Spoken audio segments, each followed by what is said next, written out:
नानासारखा गुरु कधी भेटणार नाही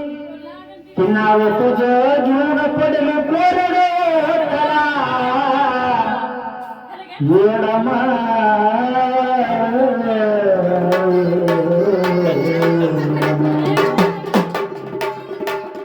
आज नाव तुझं घेऊन पडलं कोरडे त्याला माझी कोरडे